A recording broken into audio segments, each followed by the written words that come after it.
नमस्कार साथियों, बिहार बोर्ड 12वीं की परीक्षा नज़दीक आ रही है। इसको देखते हुए हम कक्षा 12वीं की जीव विज्ञान के टॉप 50 महत्वपूर्ण वस्तुनिष्ठ MCQ प्रश्न देखने जा रहे हैं। हम पहला क्वेश्चन देख रहे हैं, पुष्पी पादप में पर परागण किसके द्वारा होता है।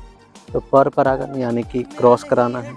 दो हवा के द्वारा भी हो सकता है, कीट के द्वारा भी हो सकता है, और जल यानी कि इनमें से सभी हमारा आंसर सही है। दूसरा क्वेश्चन है, मानव में गर्भावस्था की अवधि कितनी होती है।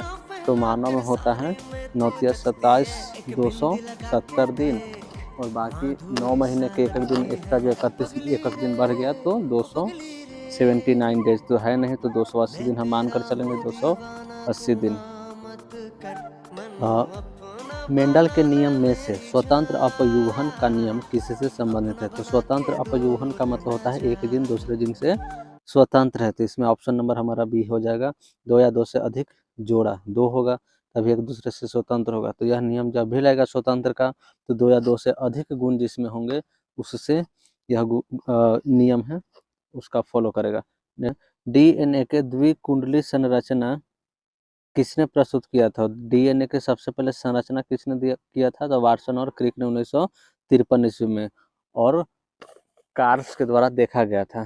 तो DNA को सबसे पहले देखा गया था कार्ल्स के द्वारा, और इसकी संरचना दी गई थी वाटसन और क्रिक के द्वारा।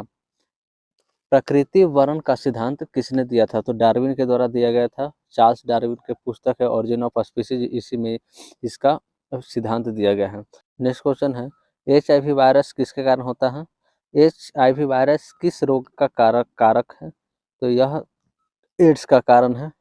एड्स HIV एड्स का कारण है, एक्वायर्ड इम्यूनोडिफिशियंसी सिंड्रोम का।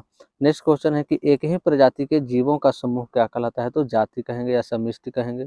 नेक्स्ट क्वेश्चन देखेंगे, जैव प्रौद्योगिकी में रेस्ट्रिक्शन एंजाइम का कार्य क्या है। तो रेस्ट्रिक्शन एंजाइम का काम है कि DNA को काटना। तो इसको हम लोग कहते हैं DNA का रेस्ट्रिक्शन एंजाइम। एंजाइम के कारण ही DNA को काटा जाता है, चूंकि और काटने के लिए एक विशेष स्थान का चयन किया जाता है। विशेष स्थान जहाँ मन करे वहाँ से आप DNA को कट नहीं कर सकते हैं, तो इसके लिए एक विशेष स्थान का चयन किया जाता है, वहाँ से ही आप DNA को काट सकते हैं। इसके लिए एंजाइम का प्रयोग किया जाता है, एल्कोहल का प्रयोग किया जाता है, इन सब चीज़ों का यूज किया जाता है। चलिए नेक्स्ट क्वेश्चन है, ओजोन परत की क्षति किस गैस से होती है। तो CFC chlorofluorocarbon, option number B हो जाएगा क्लोरोफ्लोरोकार्बन।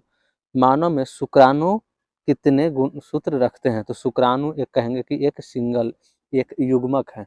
तो शुक्राणु में युग्मक है, तो शुक्राणु में 46 का आधा यानी कि 23 हो जाएगा।